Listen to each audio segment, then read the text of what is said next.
Have you ever felt like you were living your life for someone else, walking on eggshells, constantly trying to please them, only to realize you've completely lost yourself in the process? That was my life with Sarah. For 10 years I thought I was building a future with the love of my life. I was wrong. I was just a pawn in her game of control. Our story started like a fairy tale. We met in college, young and full of dreams. I was drawn to her confidence, her ambition. She knew what she wanted and wasn't afraid to go after it. I admired that. I thought her decisiveness would be our strength, a guiding force for our family. In the beginning, it felt like teamwork. I'd handle the day-to-day, making sure our home was a sanctuary, while she climbed the corporate ladder. I was proud of her success. I celebrated every promotion, every bonus, thinking it was a win for both of us. But slowly, things started to change. Her guidance turned into commands. My opinions were no longer considered. They were dismissed. "Mark, don't be silly, this is the better way," she'd say, waving her hand as if swatting away a fly. It started with small things, like what I wore or the friends I saw. She'd critique my choices, always with a smile, making it seem like she was just trying to help me be my best self. "That shirt doesn't project success." Or, "Don't you think your friend Mike is a bit of a bad influence?" I went along with it. I loved her, and I thought happy couples compromised. I started dressing differently, seeing my friends less. I told myself it was for our future. Her career was demanding, and she needed a supportive partner. I took on more at home, cooking, cleaning, managing our finances, all under her strict supervision, of course.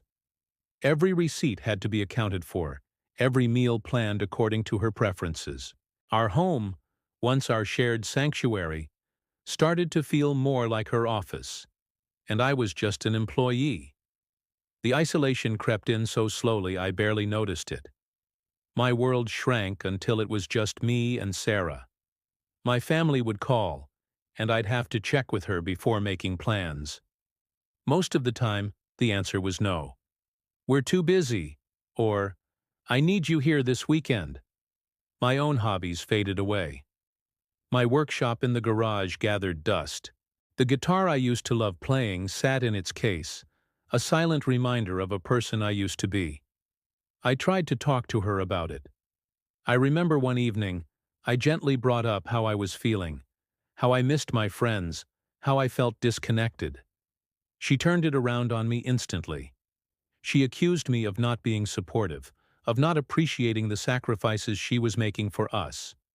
She said I was being selfish, that her high-pressure job required a stable home life, and I was threatening to disrupt it. Tears welled up in her eyes. And just like that, I was the bad guy. I found myself apologizing, comforting her, and promising to be better. It was a masterclass in manipulation, and I fell for it every single time. The real turning point wasn't a big, dramatic fight. It was a quiet Tuesday afternoon. Sarah was on a business trip, a frequent occurrence. I was tidying up our home office when I saw her laptop was still on, connected to the family cloud account. An alert popped up. New photos synced from Sarah's iPhone. Curiosity got the better of me. I told myself I was just checking for work documents she might have forgotten. But my heart knew. It was a gut feeling I had been ignoring for months. I clicked on the folder. It wasn't spreadsheets or presentations. It was photos. Photos of Sarah, not in a conference room, but on a beach. She was laughing, her head resting on another man's shoulder. They were holding hands, kissing, looking at each other with an intimacy that we hadn't shared in years. There were dozens of pictures from different business trips. Paris, Rome, a tropical resort. My world didn't just crack, it shattered. The woman I had dedicated my life to, the woman for whom I had sacrificed my own identity, was living a completely different life behind my back. The strange thing was, I didn't feel rage. I didn't feel that explosive anger you see in movies. I felt a profound, chilling sense of calm. It was the calm of clarity. Suddenly everything made sense. The control, the isolation, the constant criticism. It wasn't about building a life together. It was about keeping me in a neat little box so she could live her real life without interference. I wasn't her partner. I was her alibi. Her convenient, compliant, stay-at-home husband who kept the facade of a perfect marriage intact. In that moment, 10 years of suppressed feelings, of walking on eggshells, just evaporated. The fear of her disapproval vanished. I looked around the house. Her house, I now realized. Everything was chosen by her, arranged by her. There was nothing of me left here. For the first time in a decade, I wasn't thinking about what Sarah would want. I was thinking about what I wanted. And what I wanted was to be free. I didn't pack a big suitcase. I took a single backpack. I packed my old faded t-shirts that she hated. I packed the worn-out jeans she always wanted to throw away. I took my dusty guitar out of its case. I walked over to my desk and wrote a simple, 2-sentence note. I didn't yell. I didn't accuse. I just stated a fact.